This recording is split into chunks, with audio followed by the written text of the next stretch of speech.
Welcome, everyone. Welcome to the next installment of the 2025-2026 Gibbs College of Architecture lecture series. I am Hans Butzer, Dean of Gibbs College, and I'm privileged to have been a part of the lecture series planning since 2000, just into my first year as full-time faculty here at University of Oklahoma. And there are a couple things that I'd like to highlight this morning, this afternoon, as part of the intro that leave me feeling very excited. The first, of course, is related to the fact that we're featuring an exceptional teacher, architect, and friend of Gibbs College. But just as important from a dean's perspective is that this is the inaugural lecture related to a new endowment from an anonymous donor. And so for us to be having this first lecture and featuring someone as special as Marlon Blackwell is certainly, for me as a dean, a big deal. And for a dean, program enrichment is the key phrase that I use, and certainly I use in language, formal language, with my boss, the provost.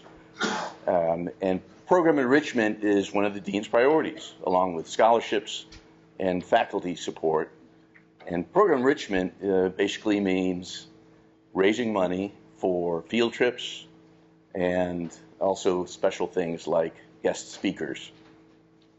Now, most of you, raise your hand if you are familiar with the Goff chair. Everyone, right, up on the screen, right? Just a few of you, I guess. That's good.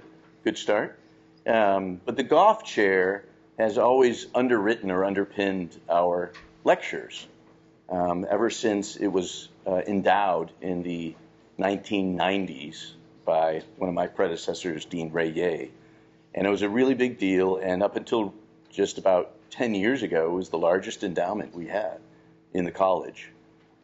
But the Goff chair was never intended to underwrite individual speakers, like a whole year's worth of speakers. But rather the Goff chair, and I'll just read your language, was conceived originally to host one distinguished architect or otherwise creative individual for a longer duration of time over the course of one semester. A national call for nominations invited the best of the best to apply and compete for one of the distinguished honor to be called the Goff Chair. Through a semester-long course, student workshops, public lectures, and informal discussions, these leading architects would explore their design philosophy through creative experimentation in an academic setting surrounded by students eager to learn and discover. And I think this is the third time, Marlon, you're speaking here. The first two were as a Goff chair, so you get a unique privilege, but now you get a new one, except this one is followed by anonymous donor.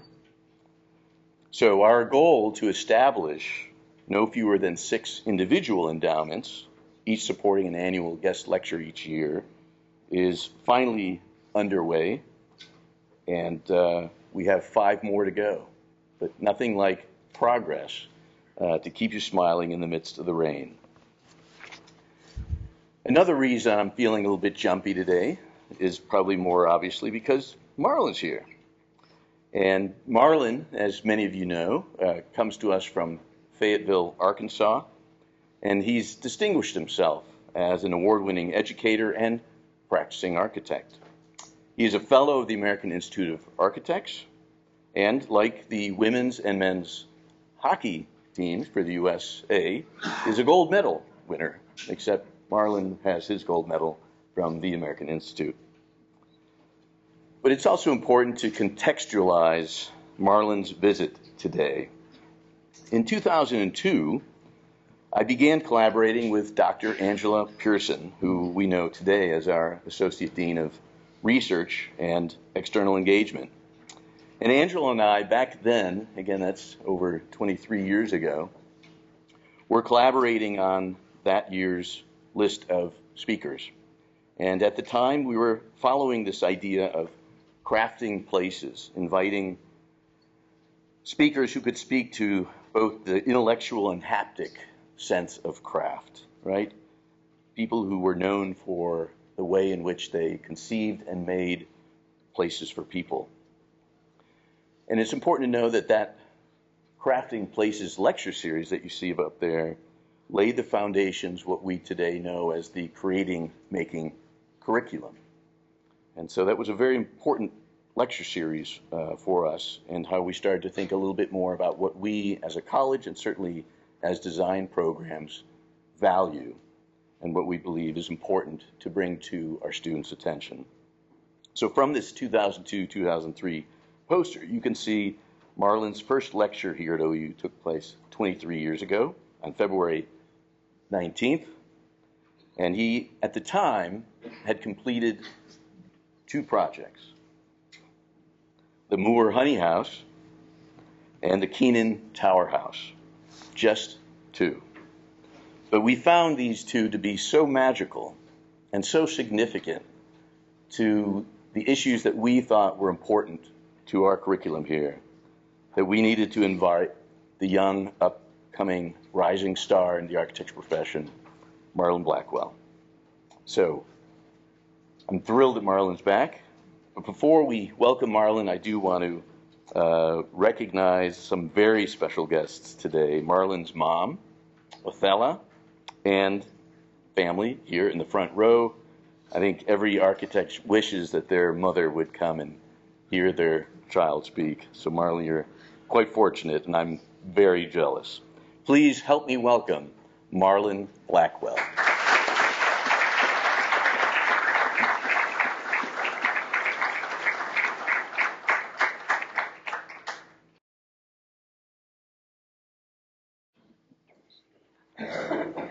Thanks, Hans. Well, great to be back. It's only been maybe 15 years, 2009, yeah, whatever. And great to see my mother here as well. She's 90 years old and still pumping, so.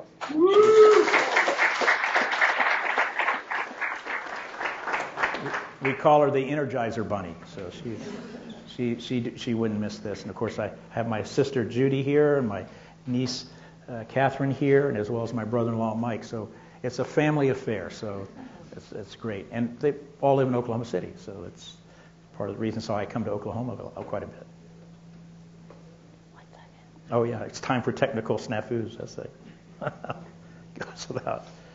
I don't have any good gambling jokes, but let me tell you about Bruce Goff a little bit. So I'm really proud to be a Goff chair here. I was a student at Auburn University from 1974 to 1980. And as a young junior there was a lecture series just like this. And a lecturer came by the name of Bruce Goff to lecture. And I had the opportunity to go to dinner with him with a couple of other students and some faculty. And he was literally the first architect I had ever met in person. And I want to say he was a wonderful, gentle soul who really spoke to each of us where we were. I remember him for his bolo tie in particular that nearly blinded me with the light bouncing off of it. And he spoke so eloquently about creativity, about opening one's mind to the possibilities that lay in the world to be addressed by design and by making. He came back a few years later and got to meet him again, dinner with him again. It was just a fantastic experience. But he was so generous, he didn't even talk about his own work. He wanted to talk about the work of Frank Lloyd Wright's son, Lloyd Wright, and how under the radar this guy was, and he needed to pay more attention and stuff. And so that's what the talk was about. Anyways, I always remember Bruce Goff. And when it came time to, marry the person I had fell in love with, Ati, who is also my partner in life and my partner in the design firm, I could have think of no better place than to get married at Shinnecoin. Bruce Goff house that OU owned up in Tulsa. And so we had a rockin' party at Shinnecock, the first time anyone's ever been married there. Dink's Barbecue catered it. I remember that. Didn't get anything on the white shag carpet. It was amazing. But we had a wonderful time with the whole family.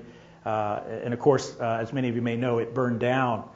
We married in May. It burned down in December of that year. Hopefully nothing to do with us, but nonetheless, we're still married, so that's a good sign, at least 33 years. But I want to go back, well, now if I can. Here we go. And let's talk about this title a little bit, Radical Practice, because it's really not the title of the talk, but I wanted to put this up here. This is the title of our new monograph, not so new, it came out in 2022. And it kind of looking back at some of the work that we've been working on over the years since 2002, 2003, and as well as some of the work that was in the works, so to speak. A lot of folks say, well, how do you name a book Radical Practice if you have a practice in Arkansas? How's that possible? What's radical about that? And my response is that, for us, the ethical and the social and the intellectual commitment to the common good begins with the ongoing idea of radical practice. And it's not in the sense of being avant-garde or revolutionary for its own sake, but it's in returning to the root meaning of the Latin word radicali, which is from horticulture, which means root, as in relations to or proceeding from root or roots. And to us, this means grounding our work in the essential values and needs of the communities and places we serve in pursuit of the common good. And we can't help but recognize that that is all too uncommon. To really make the impact for the uncommon good, or for the common good, it requires architecture that is uncommonly good. Now, a fidelity to our roots, to the fundamentals of form, scale, proportion, spatial articulation, light, and material, it's all necessary for us to effect change, transformation in our place or the places we work. In Thoreau's word, he would say, heaven is below our feet as well as above our head. So it's where we already are so often. So I'll skip over this wonderful union there and talk about place. For us, place is the canvas. And it requires us to recognize also that architecture is the medium. And it's shaped by nature, public life, and local form and context. And it means designing and building not just in a place, but of a place, for the place, of the place, for the place, in the place, and sometimes necessarily out of place. And I do want to go back. This is our office in Fayetteville, Arkansas. We bought an old mercantile building from the 30s. We did this for $69 a square foot, transformed the whole building. But you didn't have a lot of money to deal with the outside, so we just took all the existing windows out of it and replaced it with windows and doors that we like. Everything from Marcel Breuer to Cedar Leverance, and a whole essay on windows. We love elements. And we painted it with stripes. I paid one guy to paint vertical stripes on the stone. It took him 4 months working by himself. When he finished, he handed me the paint bucket. He said, "I'm glad you like this." I said, "In the future, don't call me. I'll call don't call me, and I'll call you." So, anyways, but this idea of out of place is, I think, pretty important. When you come into our office, you're confronted with what we call the bear. Now, it's a long story, and I don't have time to tell it, but I actually was a wrestler in Colorado in high school, and I had to actually wrestle for practice one day, a live bear, wrestling bear. And again, it's a long story. The bear, needless to say, was the victor in this. But it reminded me that very often in the things we do as designers, we have to take on things that are larger than us, challenges that are out there that maybe seem unsurmountable, but we have to take it on with fearlessness, right, and a kind of embrace to deal with the uncertainties and the difficulties of what lies ahead with a positive attitude and with optimism. And that's what everybody's reminded when they come into our office. Now, this idea of out of place is really about, in many ways, an architecture betwixt and between the local and the global. here place is defined as that tangible representation of that intangible society that lives within it. And I like to call this placeness. And the concept of placeness is central to our work. And understanding that, as renowned Indian architect Aniket Bhagwat says, every act of building is local, contingent, inquires empathy rather than prophecy. For us, we seek clarity combined with awareness to negotiate an often confusing and contradictory condition of circumstance. So to make an architecture of placeness, it is necessary for us to embrace everything about a place, even the bad things and the tortured histories of place, and to go below the surface to the underbelly so we can understand these things and incorporate them in who we are and what an architecture of the place, in the place, and for the place can be. So thinking about this in place, when we bring together disparate understandings, disparate forces, and observations of situation and place, we like to refer to those as abstract unions. And they're found often in a place of really unholy unions. And again, we're embracing the good and the bad. Oh my, I wish I could make architecture this good. But this is an abstract union for us. The internal and disparate forces coming together to make something wonderfully strange and strangely familiar. This is one of the tasks we see in our work, is the task of recreating strangeness. And again, embracing the good and the bad and recognizing that each is a real and unending source of inspiration that encompasses our approach and helps us address questions of practice versus theory, of engagement versus detachment from the world, and questions of form. And frankly, most of our work that Ati and I are working on in the firm is in a place where detachment is simply not even an option, even if we wanted it to be. So what we'd rather think of is that rather than a removal from reality, abstraction is the process of connecting to place, generating a productive tension between the local and the global, what we like to call the glocal, and looking for possibilities for using an economy of means for a maximum of meaning, where 1 + 1 can never equal 2, but always 3 or 5 or 7, as we try to address issues, present-day issues and challenges through value propositions. Very often this is a story of transformation and conditional optimism, taking the world as it's given to us and representing it on our own terms. And through this sort of attitude and ethos, we've been able to work on a variety of different types of projects. I'm just showing you a small cross-section of projects of our firm of 25 very talented individuals based in Fayetteville. And we've been doing this for over the last 30 years to work together on a variety of types. I like to say we've done one of everything, but not two of anything, hardly. But it's an amazing range of types and scales, everything from carports to schools, to facilities of hospitality and healthcare, to a new American embassy in the poorest country in the world, in the Central African Republic.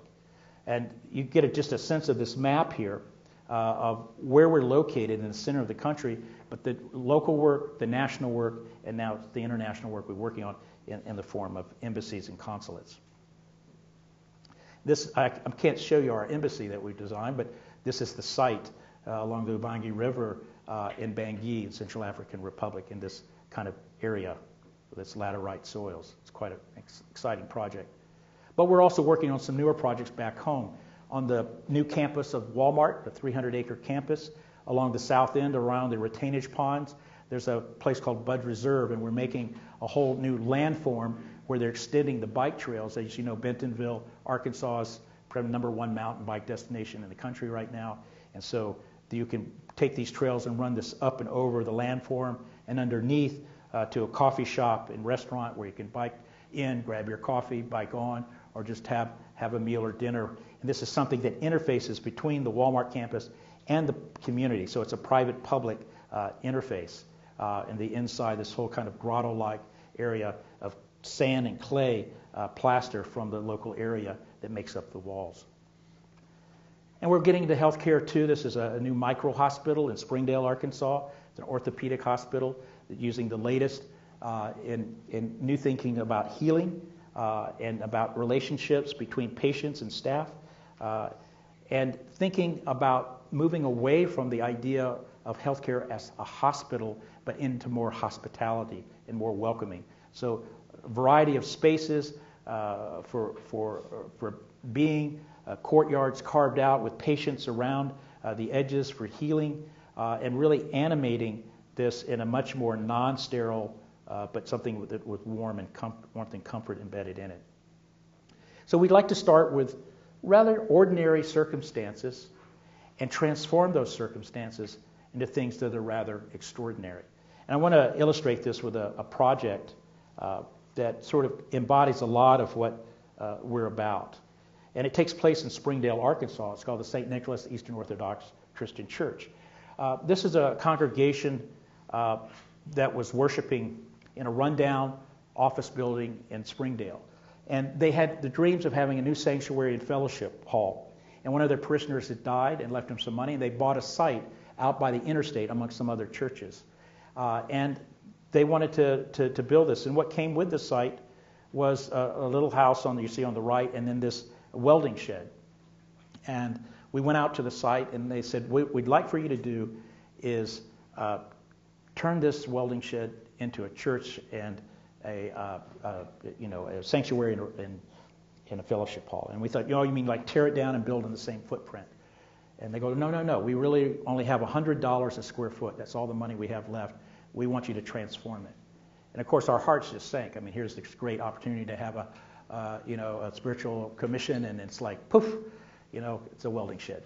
So what to do? And we have to think of what do they do that doesn't cost very much? What are we experts at? Well, we're experts at qualities, for one, but we should also be experts at scale and proportion. So we went back and did our research, as we often do, to the origins, the beginnings, looking at the Greek Orthodox churches, the early churches, and finding Greek proportioning systems that sort of manifested these beautiful small churches. And so we began to understand that system and began to use it to transform this welding shed into a new iconic abstract figure along the highway with its sacred face to the west, and also acting as the billboard to the highway as well. And it's got all the icons that they asked for, as well as the colors. It's got a box rib metal off the shelf. We use custom transition details to make it a seamless relationship between all the different planes. And then we use a little bit of Corbusier there in the canopy, because I believe everything goes better with a little bit of Corb. And how did we do it? Well, we just took the existing building and left it as is and wrapped it in a new metal skin, studs, insulation, added 10 foot to the front of it, a narthex, which would then set you up. The narthex runs north-south. You come in, you see this niche with St. Nicholas, the patron saint. You move through, you grab a candle, and then you get on axes east-west into the sanctuary. And then the walls open up when there's overspill at certain, holidays and certain festivities over the course of the year, and into the fellowship hall itself.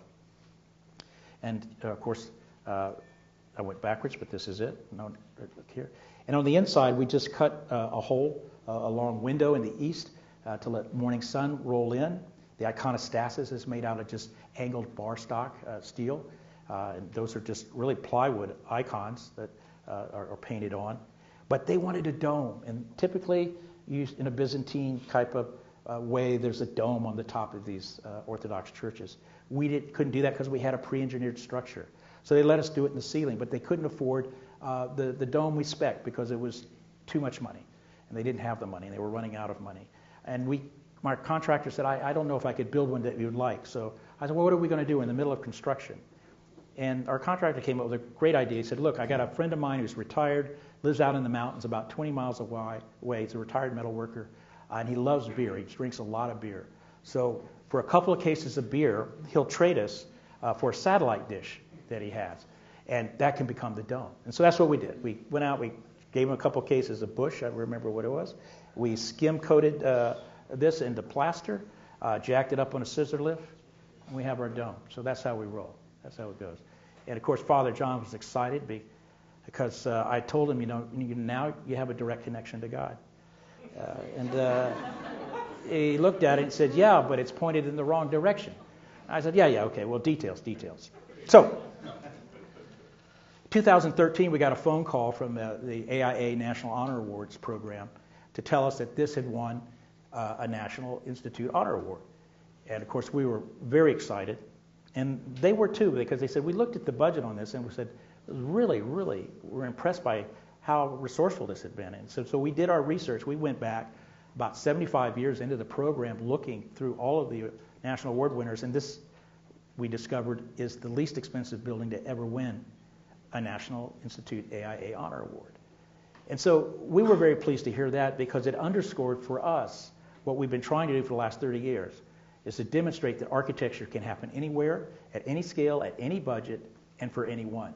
It's not just reserved for the few, it's reserved for everyone. And should never let anybody tell you, oh, if I only had a bigger budget, it could have been good. That's BS.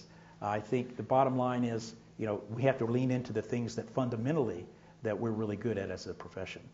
And this is just a more recent shot of an Easter service. They go out and do the processions and so forth. So it's very well used, and in fact is really kind of starting to outgrow itself.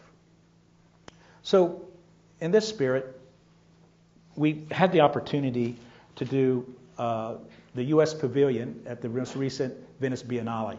Our dean at Arkansas, Peter McKee, came up with a brilliant idea about submitting for the Biennale, the Crystal Bridges Museum, the University of Arkansas Fay-Jones School of Architecture, porch, an architecture of generosity, as an idea.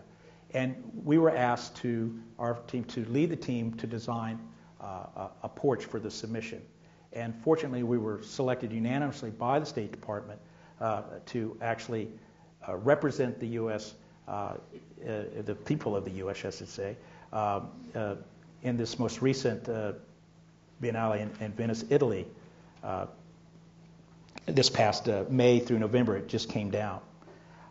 And of course, it's located in the Giardini, you see in the red square in the Isle of Venice. And this is the existing U.S. Pavilion, not particularly a great adventure in architecture. Neoclassical. There's been lots of attempts to transform this building. It's a pretty tough building. But we were very interested in this idea of the porch as something welcoming, as a framework for life to happen, something that would provide shade and provide programming, and a great place to be, because the U.S. Pavilion, as you see, is located right in the center of the Giardini, and it could be a really great attraction. And here's the different sort of attempts to transform this either through art or architecture over the course of the years. But our idea was a simple one. We would take this U-shaped courtyard and we would transform it through the porch into more of a kind of proscenium that would allow folks to come through, act as a threshold, but also act and activate the courtyard itself. So you're essentially making something we like to call the porchyard. And we get to see in this drawing, the on caveat is that the structure cannot touch the building. So we use the depth of the courtyard to create mass timber cantilever to let this porch float. And it acts as a kind of inverted portico of the existing building. And then we had to also be good neighbors. So we have the Israeli pavilion on the left side, and on the right side, the Nordic pavilion. So kind of sculpting these trusses such a way that those can be read and not blocked and understood as well. And we used all mass timber, Austrian spruce, and cantilevered, and it just delicately floats above. And then we use haint blue, the paint, to bring that back, American tradition from the South, the Gula Geechee culture, who were enslaved folks from West Africa that were brought here. They brought their culture as well, not only food, but also this idea about troubled spirits and how to keep them out of their houses. And so they painted the soffits of their porches blue, which represented water, which troubled spirits, haints, don't like. And so this all becomes now just sort of taken for granted in porches all over the country, but that's where it came from. And I really believe all culture in some ways, as our good friend Brian McCain Lyons would say, comes from the bottom up, comes from the poor. And this is a great illustration of that. And so you can begin to see that one of the great lessons we learned, if you've been in Italy in the summer and so forth, is that wherever there's shade, there's people. And so this is a great shade maker as well, and a lantern catching light. And it was conceived as a series of trusses that could be demountable. And so the interior would be repurposed at local schools in the Veneto, and the other part of it would actually be taken apart and is now going to be re-erected on the campus of the Crystal Bridges American Art Museum as an outdoor event venue. So we're really excited about that. But here you can begin to see how this works. We worked with a great design team as well Julie Bardman of Dirt and 10 by 10. Landscape architects who used the soils of Venice to make these beautiful rammed earth bricks to help develop the plinth for the porch. Man-made, Stephen Burks and Malaka Shi, they all worked on the accessory, the furniture, the fabrics, all of that accessorized the inside and the outside, that really activated the programming and what goes on here. And it was a huge success, I might add. 350,000 people came to see this over the course of its exhibition. Here we begin the inside, which resonates with the outside. There was an open call across the country, 450 submissions, interpretations of the porch by different firms, artists, and individuals. And then those were brought in these boxes, inserted, and they are now being taken down and will be exhibited around the country. This whole inside-outside relationship, again, between the structure, this kind of cantilever structure, and the inside. So something, again, I think that speaks to the generosity of the American people. So in this spirit, we offer up this idea that architecture, all architecture in some ways for us, is just some variant of a porch, right? Except our porches aren't necessarily additive. They're actually carved. They're integral to the figure of the thing itself. In fact, they help shape the architecture. This is Shelby Farms Park, the largest urban park in America. It's in Memphis, Tennessee. It's a park that we had the opportunity to do with James Corner Field Operations. It's a 4,500-acre urban park. Our focus was in the center of the park. Now, this part is on the east side of Memphis. You see the bridge crossing from Arkansas across the Mississippi into the downtown Memphis, the birthplace of rock and roll, great barbecue, all of that. But on the east side, from the 1920s to the 70s, was a prison farm called Shelby Farms. And prisoners worked the land, grew their own crops, had blue ribbon cattle, but that's how they sustained themselves, and whatever's left over was sold off to the county. In 1970s, when it was no longer an acceptable form of rehabilitation, it became just land turned over to the county, but they couldn't manage it, so it then became a 501c park. But the park never really had a steep identity. It was always not necessarily in the profit, in the black, so to speak, and it didn't represent the socioeconomic, racial diversity really of Memphis. So the challenge was to rethink the heart of this park, expanding the lake, creating a series of structures with different programs to reactivate this and create a more welcoming environment for it. And again, where there's shade, there are people. We look at the vernacular. It's where we start. That's not where we end.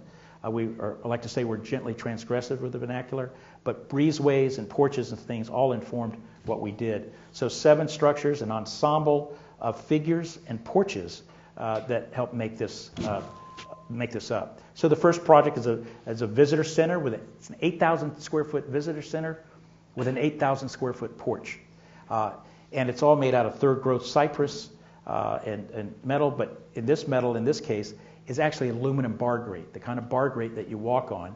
We figured out how to turn it into a cladding system, and turn it into a diaphanous skin, something that's agricultural, ties back to that history, but also very technical. And as you move through those breezeways thresholds, you extend out through the landscape uninterrupted views, a 32-foot cantilever, and you can begin to see this sort of diaphanous skin. Of course, in Memphis, as well as in Oklahoma, I might add, you can be in the shade and still sweat like a pig.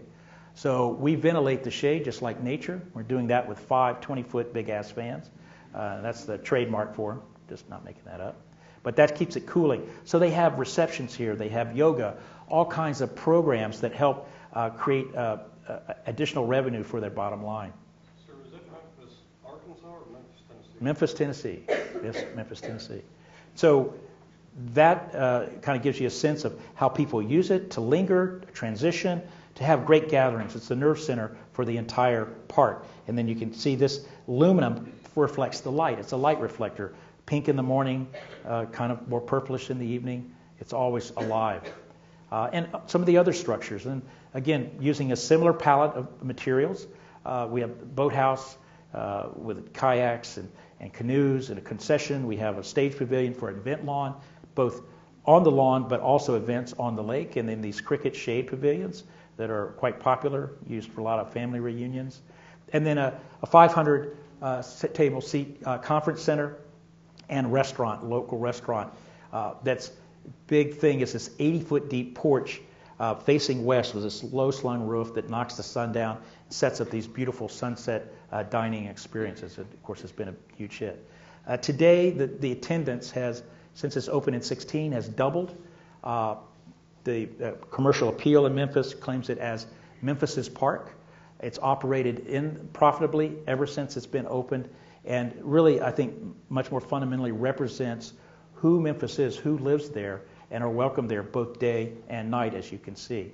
And so it underscores the opportunity for architecture to be transformative of institutions and landscapes. And one particular institution where we had the opportunity to work with lately was in Detroit, the Marygrove College. Marygrove College is in 6 Mile in Detroit. It's in the McNichols-Livermore neighborhood. It is a African-American liberal arts college traditionally that started to lose enrollment, as a lot of things happen in Detroit, through attrition, but also fell into financial difficulties. So the Kresge Foundation took the entire campus over and decided to repurpose it as a cradle-to-career campus. So you would start when you're basically an infant and be able to go here until you're 20 years old and go either into the workforce or on further into college. 1,000 students. This was designed to reactivate this neighborhood, which was really the center, the community center for the neighborhood.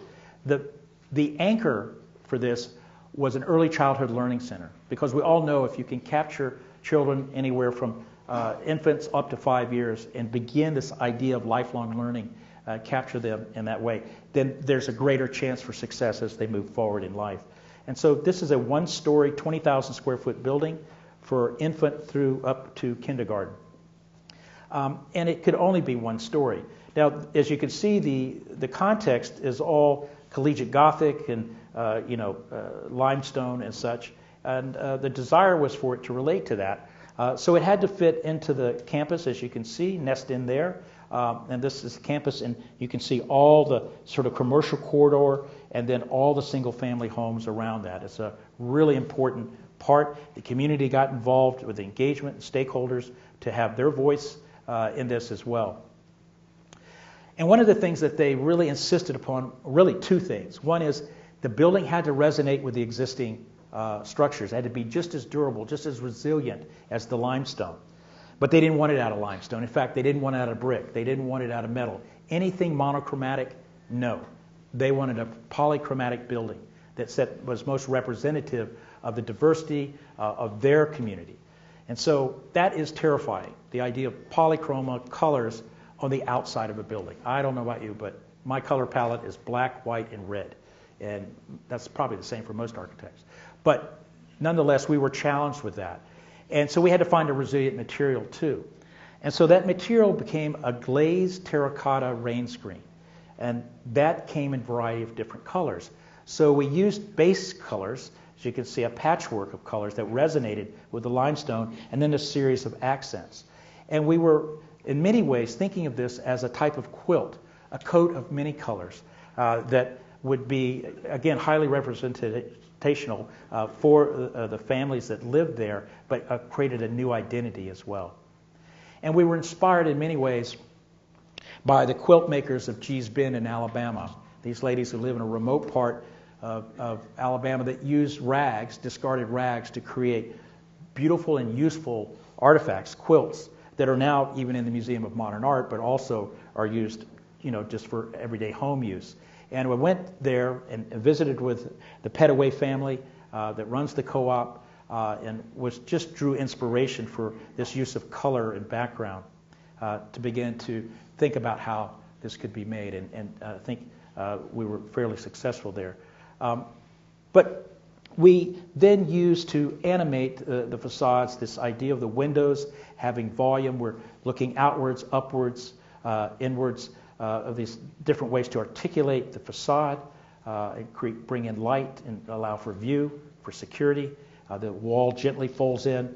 And as you can see, there's a series of courtyards These courtyards are controlled play environments, but also bring light into the middle of the building, right? And work great for wayfinding in the building too, and act as outdoor play in classrooms. So as you come in, on the left is a coffee shop for the families. On the right are community spaces, because this is a type of community center, lobby, and then these courtyards that sort of reveal the school to you as you move through it. Community spaces lit from above for a variety of activities.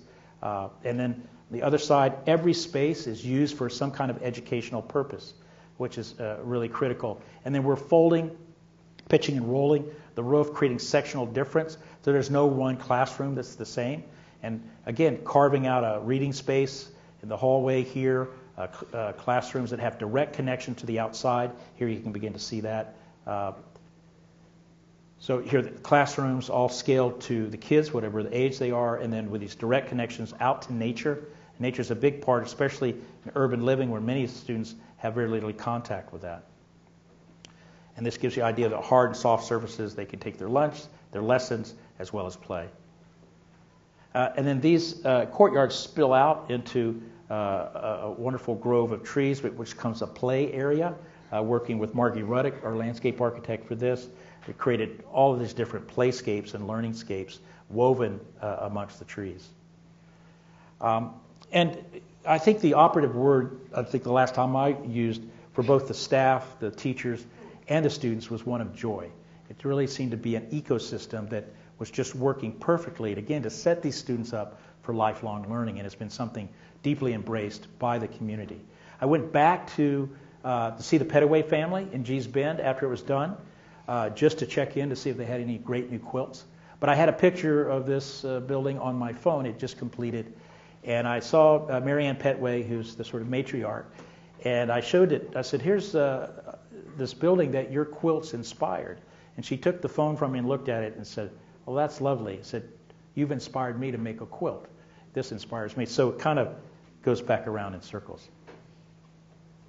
So we have been getting more and more into healthcare. I think other than schools, maybe the most impoverished building type in the country.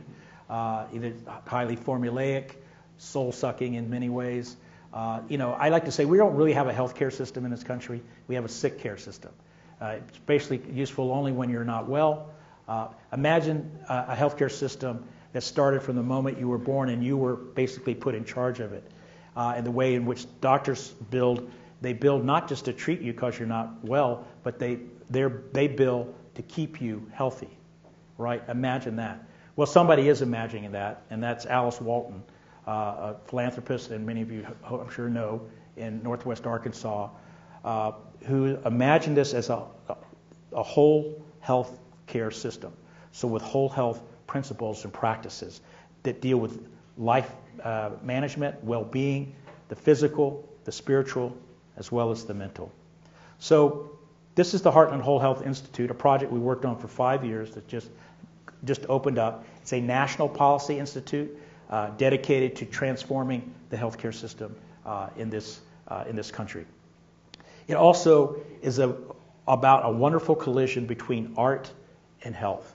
She always says, I've never seen anybody frown or feel sick in a museum. They always seem to be uplifted by art. So this is placed on the campus of the Crystal Bridges Art Museum campus. Along with the Whole Health, there's also a new art park or parking garage I'll talk to you a little bit about. And awesome, the Alice Walton School of Medicine, which just opened with 50 students accredited School of Medicine, so she's putting money where her mouth is to start teaching these practices to doctors that they can put them into use and really chart this transformation. And this is really an extended threshold of this building into the campus itself. It wraps around a ravine. The whole campus is a series of hills and ravines, and it wraps around to create outdoor space. Everything programmed on the ground floor is public and free. Event spaces, museum, community rooms, cafe, it's all for the public. Porches, you just kind of move through it. Again, outdoor event space, the big sweeping arc of the building captures that.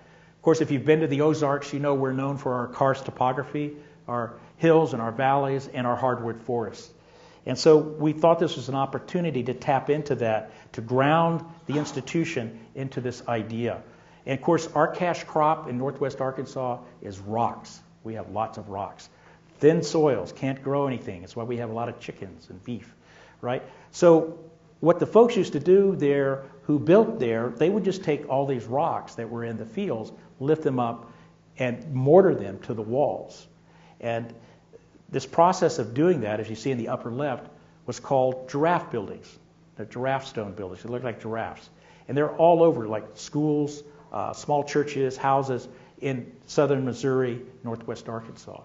So we wanted to take that tradition, that material culture, but transform it in our own way to ground this building.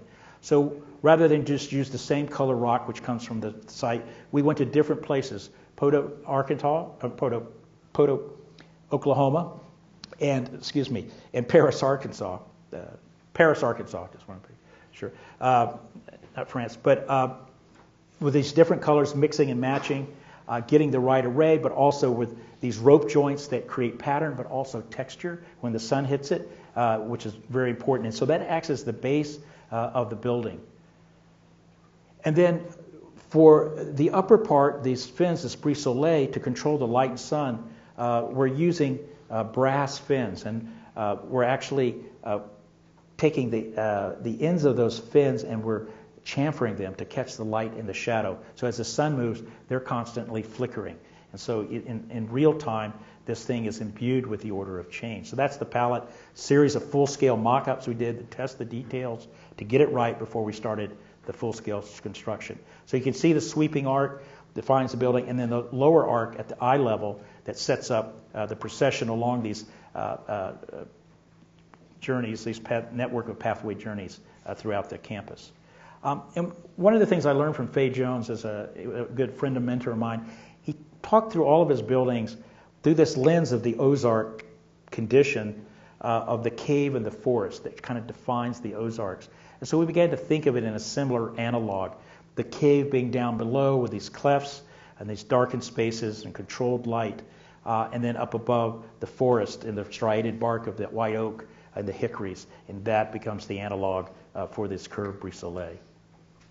And you begin to see that in the porches and these cave-like clefts that people hang out to in shade, and all kinds of events happen there, and then up above in the forest itself. See, and then a more indigenous landscape, Michael Boucher and associates that really brought that to bear here with the different prairie grasses and colors that you might find in the prairie. So in order to get this to all work, we needed to take and move away from boxes. We like to think of ourselves as the kings and queens of dumb boxes, our firm. But in this case, the client said, I like your ideas, but I don't like boxes. And so we had to think about how to soften edges, how to create tension in curves, and make sort of gentle sweeps. And it was an opportunity to try something new. A little scary, but we kind of embraced it. And you can see another sort of dog trot that you move through a threshold. The community room is fed up with all the art down below that you can see into. Then you move through the portal to this very humble entry that leads you into this sort of grand lobby. And so the idea of the cave and the forest is still intact. Stone floors, plaster walls, and then local pecan, CNC milled on a 3-axis CNC machine for the canopy, which acts as an acoustical shroud that covers up all of the infrastructure, like the vents, sprinklers, all of that is embedded. So you create an atmosphere, right, an environment that's undiluted, let's say, by all the infrastructures of a building. This, I have to say, is Ati, my partner. This is her work. I just sort of get out of the way. She's the how we make things is she's the creator, I'm the editor, and in real time it'll flip. I'm the creator, she's the editor. That's how we work. In this case, I was more editor, to step back. She has this wonderful mastery of color. That greens that you see is all felt that she's folded, so it serves several purposes.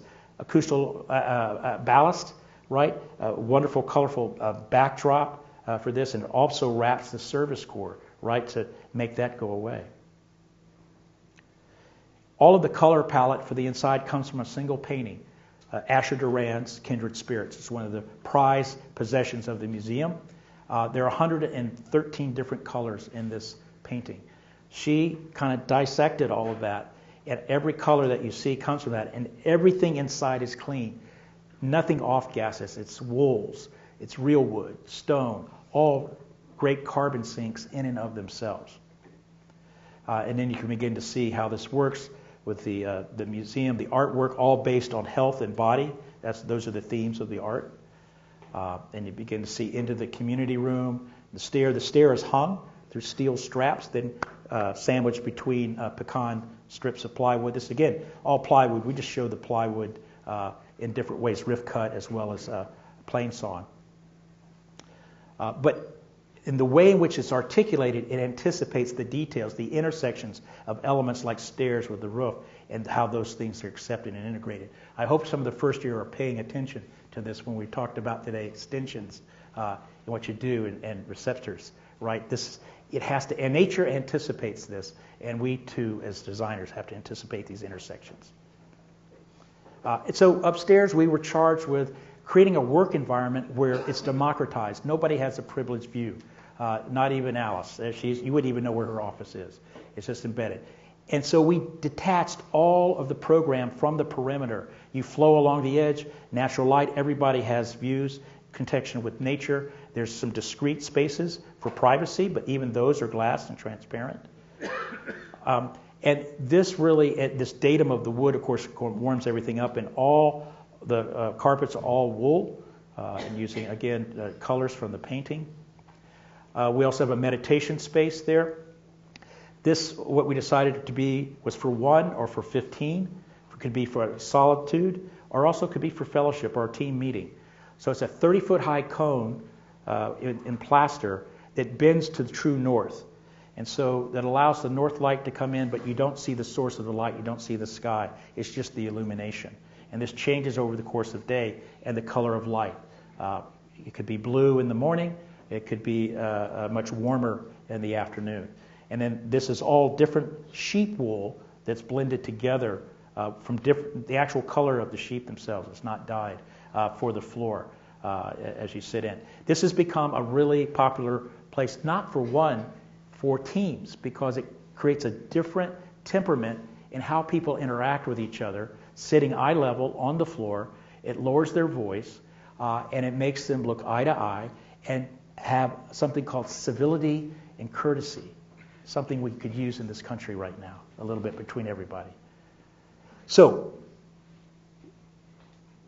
there are 27 different places to go to work. You're encouraged to move around as a worker. There's no one place you have to be. So people follow the light. In the mornings, they may be in this porch. Then they go to another porch in the afternoons, maybe another one midday. Or they find different lounges and places to work throughout the building.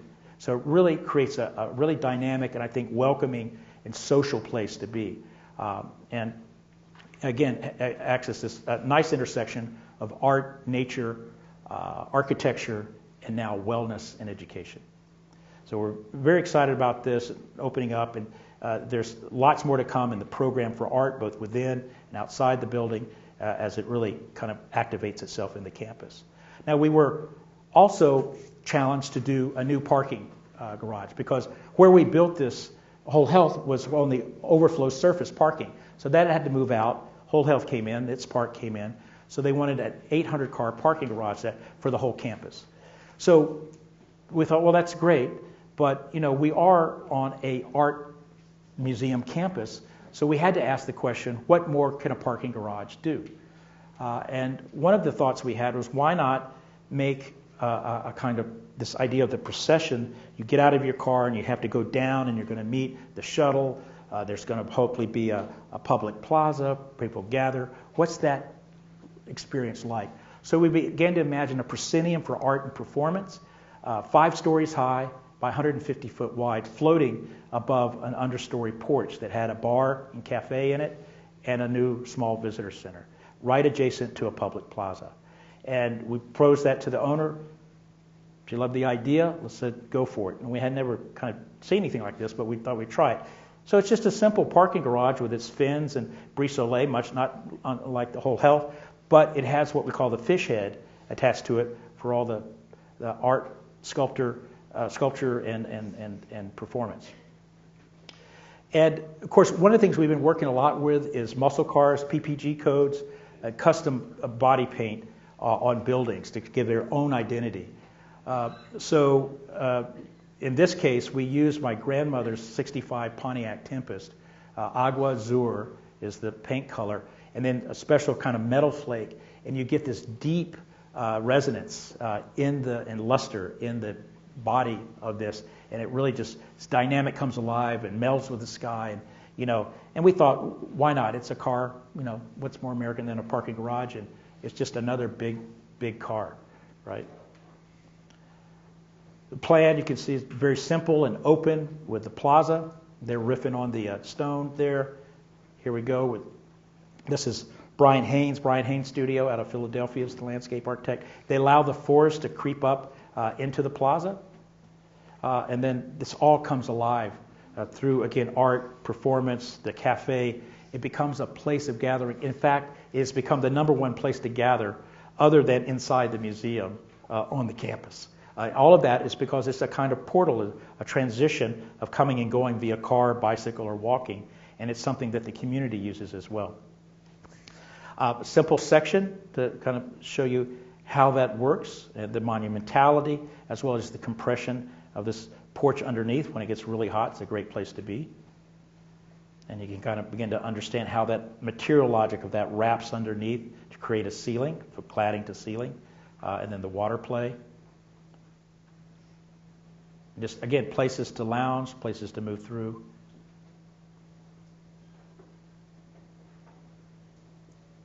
And then we light it up at night with 500 different programmable lighting displays to allow the scene to come to life in the evening.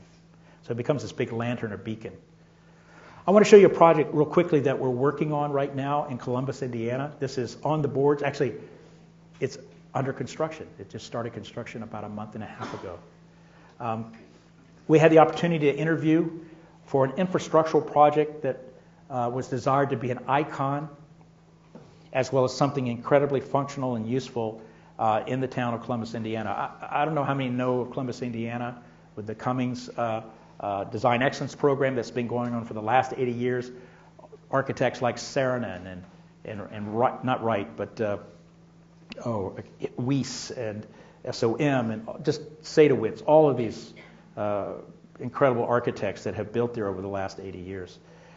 So this is the Columbus Municipal Airport Air Traffic Control Tower. And it's located to the north of Columbus, a town of 50,000. Columbus is the 6th most visited destination in America for architecture, just to put that in perspective, town of 50,000. So the airport's to the north. And one of the things that we've noticed, of course, it's an architectural mecca.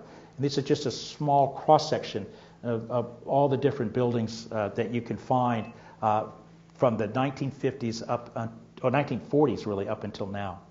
And so it was a great opportunity to be part of that legacy. We also informed them during the interview that all of the architects they had chosen over the last 80 years, there was none from the South or from the Midwest. And so we challenged them on that. Because I think, I hope you'll agree, there's a lot of great things happening in the South and Midwest in the U.S. And so we noticed that this was a city of towers. As you come in from the east, from the south, from the west, there are buildings like St. Peter's Lutheran or the First Christian Church or North Christian that kind of are markers as you come in. So it was an opportunity, too, for along the north side for this air traffic control tower to also be a marker, a kind of gateway, a sentinel coming in. So it all started with a couple of sketches, a simple sketch. Of course, we did a lot of research, but I used to be a cartoonist before I became an architect, so I draw a lot in profile and section and think of buildings as visages in a way. But this simple sketch in black and white you see on the left generated about 100 different models and configurations we did for the client. We got so carried away we even did the Christmas lamp from a Christmas store, the leg lamp. As a possible, not really, but we presented to the client and he thought it was quite funny.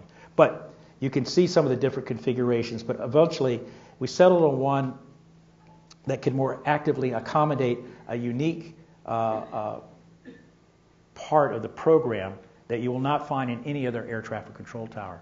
This will be the first air traffic control tower that will have a public space, a public access in it up to the mid area. So this is the original. This is today's air traffic control tower at Columbus. I mean, literally, the air traffic controllers, when they use the restroom, have to sit on the toilet while still looking out the window in the same room.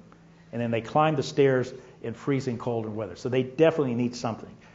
So this is what we've offered up, which is a new figure, a kind of aerodynamic, streamlined figure. We have limited budget, so we're thinking about redundancy and seriality, and a figure that, again, acts as a reflector of light along the south side, all in stainless steel and aluminum, the kinds of materials you find in planes. And then it sits in a public lawn. And so there's public space, so it's part of that. This is where they hold the Renaissance Fair. And yet it functions, as you see in the windows on the right. These are all the places where the cab up above the traffic control tower, all the different program spaces have to have views out to the runway. And we've been working with a Zahner company in developing all the ribs and so forth prefabricated on the ground and in shops, and then can be assembled up top, which cuts down a lot of cost and especially labor trying to build vertically. But you see the widened fins and how it kind of expands in the middle. That is a public room where it can be an educational room for students to come up and simulate being in a cab, but it can also be for wine tastings, community gatherings, that sort of thing as well, all controlled access. And create some kind of very interesting spaces as these are diagonal, these fins are moving diagonally upward and down, and creates some really lovely skewed type of spaces with great views to the east and west. So the fins are working as brise-soleils on the east and west. And so this idea of the light, we've played with this with metal before, it will meld with the sky at times, it will turn pink, it will turn orange, whatever happening in the spectrum, in the atmosphere. But we're also working with digital art and beginning to think about how to use this as a public form of art in and of itself and gathering. And so one of the companies we're working with is digital artists that then use these projectors to, again, act as a canvas. But you can imagine a lunar eclipse happening on the other side of the world being filmed and shown in real time as part of an event in the evening. So a great potential. So here's an icon that has like 4 or 5 different purposes as it satisfies in a civic way. So I took out all houses for this because we don't do a lot of houses, and I really wanted to focus on public work today. But a lot of the public work we're doing is really an interface between public and private. We just finished a small I would say, I don't want to say multi-purpose, but residential workplace. What's the word? Help me out. Can't think. My brain is like fried. What's it called? Multi-purpose. Oh, I can't think of it. It's a development. Mixed use. Thank you. Let's just start with an M. So mixed use, housing, work, restaurant, cafeteria, all of that. But we're using something that's, I think, quite unique, which is what you call the Quonset hut system. And typically for structure, Quonset huts you typically see out in the field. You see them in Oklahoma. Agriculture field, singular figure. Our developer wanted to try to use this system to bring this prosaic system into the city and begin to see if that could work for development. And so it's a series of 8 huts, structural, and then the key to it was keeping the language the same, so we flipped them on the side for these one-story buildings to make them into cladding. Those are the restaurant, and the cafe, and the bookstore. And we were inspired, of course, by a museum that's very nearby. And, of course, we thought, well, maybe what we're doing is really ennobling the prosaic. But then we discovered that Mr. Kahn had already begun to look at the stockyards in Fort Worth to kind of draw his inspiration from. So we're kind of all on the same page. We're drawing our inspiration. It kind of trickles down. But you can see the plans. These are, again, offices at the base, but there's a public plaza. This plaza is a way of welcoming everybody. It's not private. They could have filled this entire site up with a 5-story building and just solved all the urbanism through the facade. He decides to solve it through public space and then build around it as a way to welcome the community and to assimilate into the community as well. All using recycled stone, local pond cypress and regular cypress. Julie Bardman, dirt, her idea was to make a forest that will eventually overtake the buildings. So really, literally, we'll have machines in the garden. When you flip these over, you have to create your own details and eccentricities in order to make openings like windows and doors. So these are all customized details. We came up with a window that looks into the kitchen as you walk along the street, carveaways for people to sit at the ice cream shop here. And then the interstitial spaces are all public, occupied by porches. And even the base of the buildings are now being taken over by small businesses like a new barber shop, a flower shop, things of that nature. All about 400 square feet, so they're startups. They're things that people can actually afford to rent. And the living space is very simple, just simple barrel vaults here, 2-story, with a service core in the middle with your bedroom, bathroom, and kitchen, all out of just plywood. And then we activate the alleyway with porches, and then we're even like shaping the trees to be like that, the Quonset. Not, I'm just kidding. This is our rear window moment where we had everybody open their windows. We took the one photo, all this big lanterns in the community. Anyways, it's been a big success. And I think in the way that it works the scale and it has a bit of resilience, but also in the material, but also a bit of humility in the way in which it uses it. But a kind of consistency in the language. I think that's important. So one of the things that we've been very interested in as well is to see how the culture of a place can shape a building and can create a civic interface. And what is the role of public space? Where is it? Is it just at the street? Is it always in a plaza? Is it something designated? Or could it be something active? So we've just finished a couple of years ago the world's first bikeable building. And this is a 6-story office building, originally for WeWork, which imploded, as you well know, in the middle of COVID.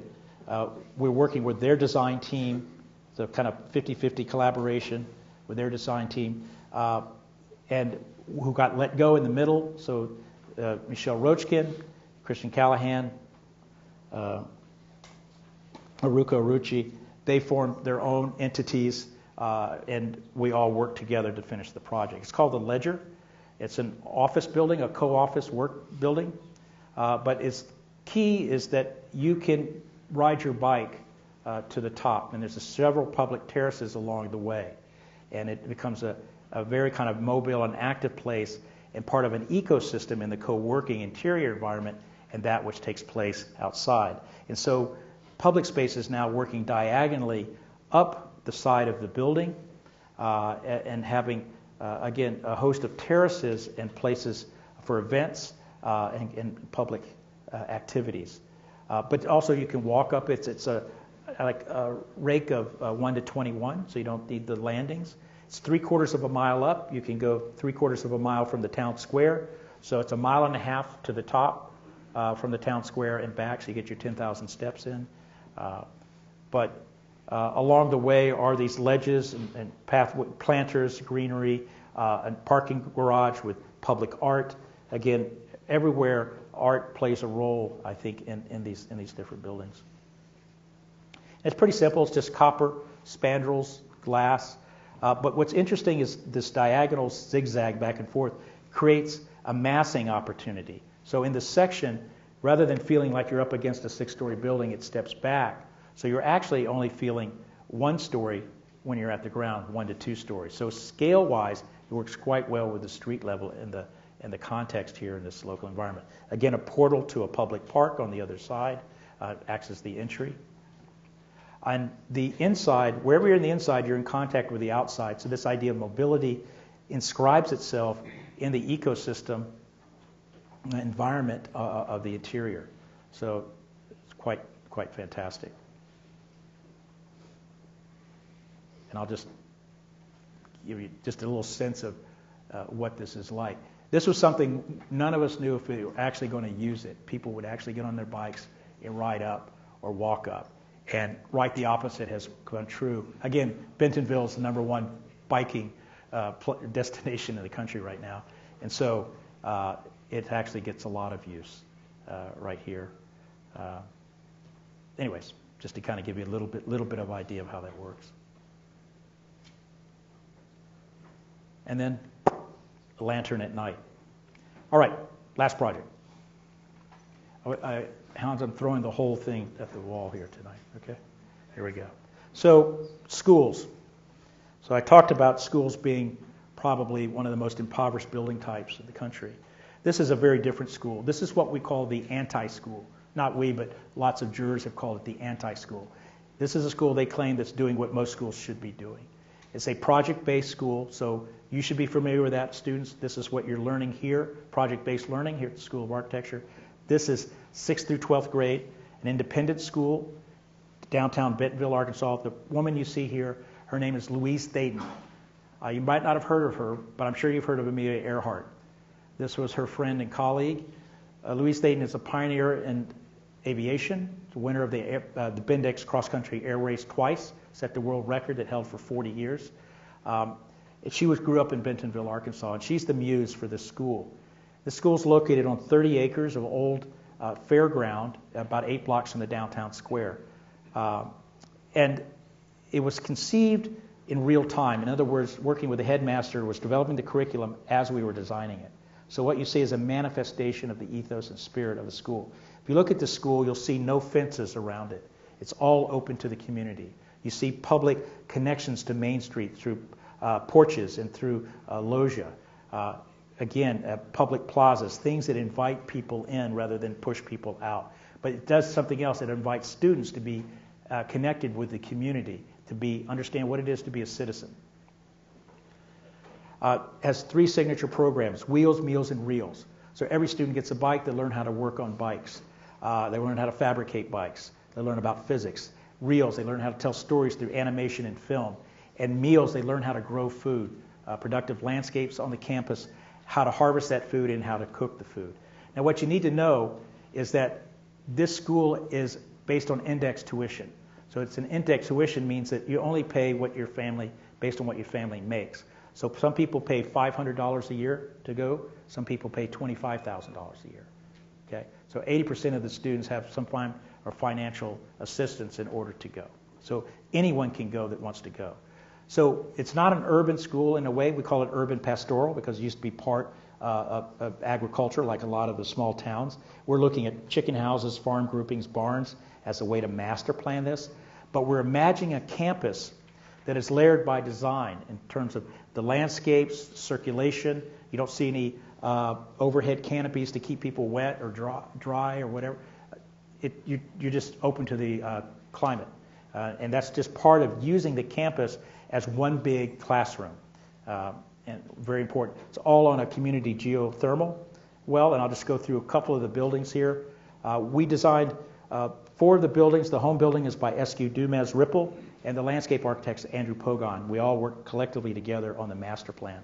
But the Reels building is a pitch and roll roof that creates, again, scalar character and identity in each room, so they're all different. They're not systematized like most schools. They also allow daylight into the middle. The roof splits open and can get daylight down in the middle, and it varies, again, in its scale.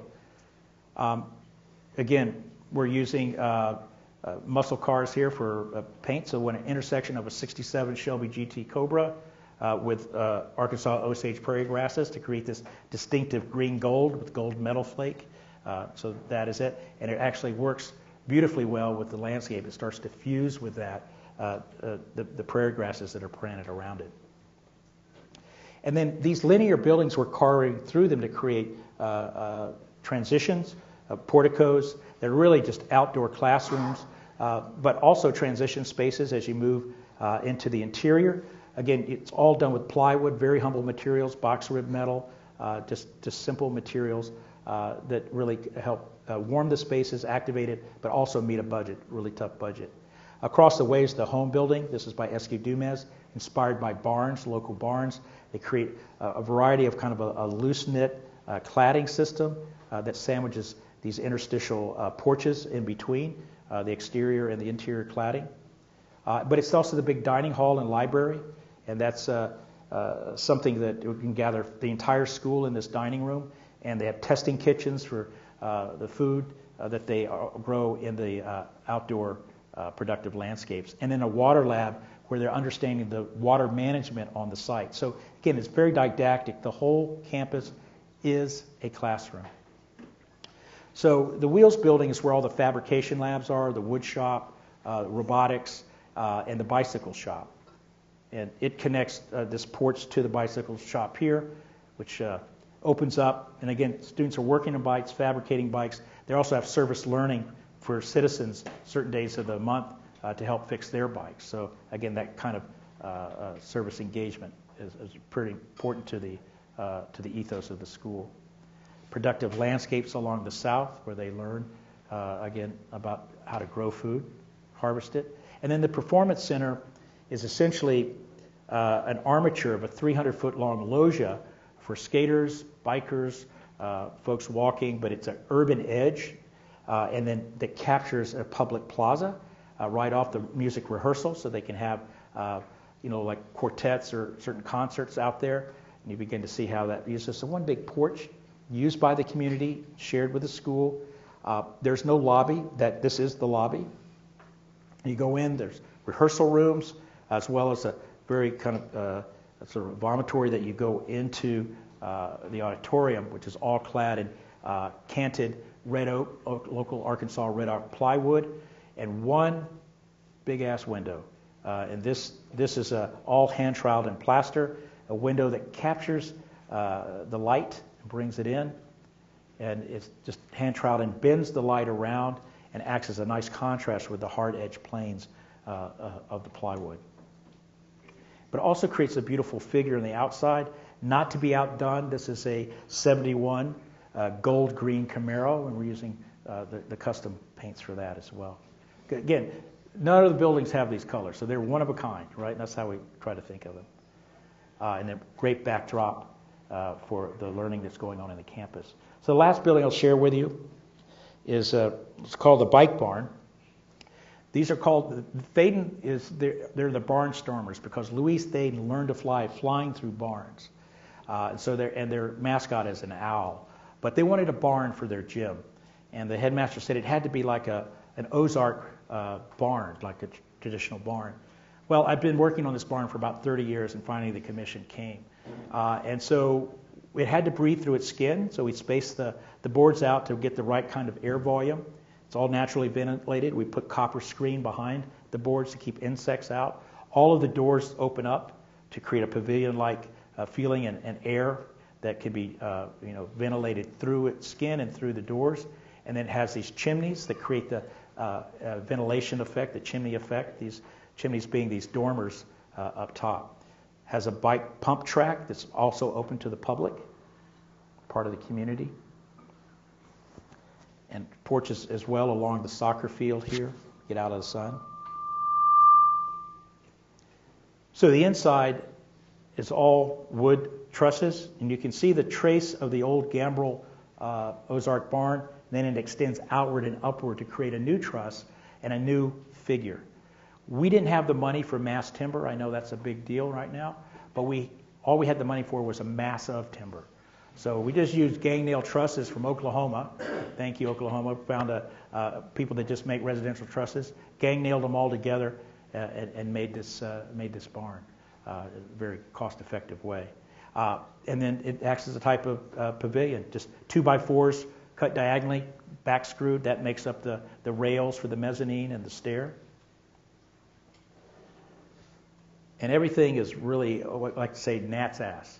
There's a real fidelity to craft and thought with these local contractors really bought in, and it's just beautifully crafted out of very simple materials. Our lighting designer designed it as the sun sets, the lights slowly come on, up lights, and it makes the building somewhat translucent. And then when the sun finally sets, it becomes transparent and becomes this lantern and this beacon in the community.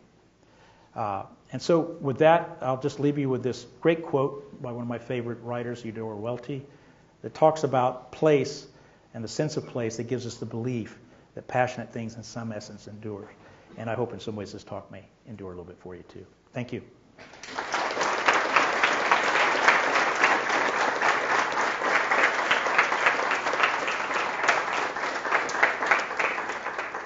I know I went a little bit longer than I should, but it's okay. So. We can do some questions. Absolutely. All right, this one. There in the middle. Where? Ah. Do you need does he need a mic or? Okay, you better shout it out. All right. So, can you hear me okay? I can hear you. Awesome. So, earlier in your lecture, you talked about in your radical practice monograph, you talked about the pursuit of common good. I have a two-part question. The first part is, how do you identify the aspects of the common good, and then what aspects of the common good are the most challenging to design for? Whew, that's really good because it's all so common, or I should say uncommon. So I think we try to think of architecture as being somewhat generous and not being specific to any one folk, right? That everybody is welcome. So that's the idea of the common good is something, it's architecture that has purpose in service of the stakeholders and the users of the building, but also has an added benefit in that people who may not even be stakeholders, but it assumes that everyone is because they're citizens, they're part of the community and have a stake in some form, will be able to use it too without maybe even having to go in. So that's where the porches and things come in, these liminal zones that in some ways are like a handshake. They welcome people in. So I think that's one way we try to think of it as well. But it has to do in many ways with the gesture and the expressive characters of the building too, that they tend to welcome. They tend to allow you to pass through them or linger in them rather than just move through them or move around them. And that's how we think about it in some ways. Thank you. Okay. I know I didn't answer the question fully, but that was my best stab. Yeah. I'm wondering, all of your buildings have these really wonderful organic kind of movements up and down. I'm wondering, is it mostly program that inspires that, or is that kind of an aesthetic that you're always working towards? Well, it's generated by program as well as by environment, right? So there's ways to get daylighting in, and so this pitching and rolling that we do, which is, by the way that you fly a plane is it pitches and rolls. But when you do that with metal or material, you can split things open and get light in. But it also, the idea, if you go to school and you graduate, let's say I go from second grade to third grade, and I go into the same classroom, it's like Groundhog Day every day, then that has a kind of potentially numbingly instrumental effect on your mind and soul, right? So if you go into something that's different, right, that has different character, different views, a different way, layout, that sort of thing, we figure that's somewhat stimulating, right? And there's anticipation, and and as I'm moving through curriculum, so that's part of that. That's where this first came from, is it being inspired by the program and how to activate that in non-systemic or prison-like ways. So yeah, so that's part of that. So it's a combination of things.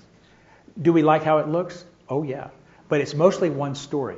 And if you notice those buildings, they come about because if you think of a one-story building that has to be 600 feet long, it's hard to activate it with form because it's like a chicken house, right? There's not much you can do. But so it becomes more about an architecture of the roof. And if you also notice on our roofs, we do woofs, wall and roof together. We call it a woof. And it's basically a carapace. So we're using systems that can be both wall and roof, right? And so we're trying to minimize the elements, to streamline that, to make it more seamless, right? That we feel like kind of creates this ambiguity between, is it a building, is it a vehicle, what is it, that sort of thing. Yeah. So the aesthetics is part of it, so I don't want to run away from that. But if you can kill 3 or 4 things, right, if you can address 3 or 4 things with one thing, that's a good thing. I think it's a value proposition. Yes? Well, thank you for coming and giving the talk today. I'm curious, and this is really also for the first year students, was there anything before you started architecture school in your life that inspired you and that you use in the language of architecture and you see it today that you might have carried over from your childhood and had a transformation from before architecture school to now? Yeah. Well, I think we all have different stories and different experiences that we're shaped by. We're shaped by the people we meet. We're shaped by the experiences, whether it be travel or, other things. For me, it was being in nature. I grew up near the Everglades eventually, and being out in the woods and being, with the, reptiles and turtles, things of that nature. I used to wire bones together to see what the creature was. Usually was a dog, unfortunately. They didn't make. But I also got into cartooning, and cartooning for me was a great way to tell stories and use an economy of marks, right? When you cartoon, it's not a drawing in that sense. It's a vision. It's a profile. It's usually something that's very diagrammatic, and so that I had to have the work curated first by others to help me understand what I was doing, right? But that was definitely a carryover from probably 10 years of cartooning, and understanding that was how I was getting expressive character out of what I was making. But it was also an economic decision because where I build, there's no crazy money, even though there is crazy money. Everything's to a budget, So if I was doing parametric sort of stuff, which I would have loved to have done, it wouldn't have gotten built. And because I have no desire to be a paper architect and get things built, I'm thinking, what's the minimal thing I can do, the economy of things? And to me, it was working in profile and the fugitive nature of the silhouette. Well, part of that also came from being in, traveling through agricultural landscapes, right, where you see a barn against the horizon. If you notice, and I think it's not wildly different in Oklahoma, almost all of our work is in the round because we're working in a place where there's more space than form, right? We're not working in a dense urban environment. So we have to design everything in the round. And that's very, very different how you think about things. So the silhouette becomes fugitive, right? In moments, it becomes something that's quite legible and has a gestalt. And then as you shift off of it, it becomes something else, and then you rediscover it. So it has that kind of order of change built into it. So not unlike a barn or other kind of agricultural buildings set against the horizon. Yeah. I hope that helped. I don't know. Yeah. One more? In regards to your use of material, are you designing for the material or choosing the material from the design? That's a great question. Yes. Yes. I'm doing both. That's right. I mean, it took me a while to catch on in Arkansas, but I mean, I love Fay Jones and I love that's wood and all that, but regular folk don't want wood. They want something that lasts. And wood, now the engineering's changing. Things like Akoya and Kebony and so forth. But back when I was starting out, it was like, no. And and if you don't believe me, go look at farm or agricultural buildings in the landscape. They're not wood anymore. They're mostly metal. There's reasons for that. Cheaper, less upkeep, that sort of thing. So that was part of what informed the metal. But then how does it transcend the vernacular? Well, what we figured out is that what makes it feel like a kit of parts. It's all the transition details because they have to be a one-size-fits-all no matter what part of the country you're in. So we took those out of the kits, and then we went to local metal fabricators and made our own transitional details that would make it seamless. And then suddenly it became somewhat abstract and custom, but we're paying very little. It's very little material, but it's transforming the piece, right? So we're working the material, right? But we're also thinking about how appropriate it is for the project as well. But it's not too many projects that metal doesn't make a lot of sense. But stone is great. As you see, we're not afraid of stone or concrete or wood as well. It's just I tend to use wood where it stays out of the weather, if possible, with the exception of a red barn or something like that. But yeah, most of our wood is underneath porches and things of that nature.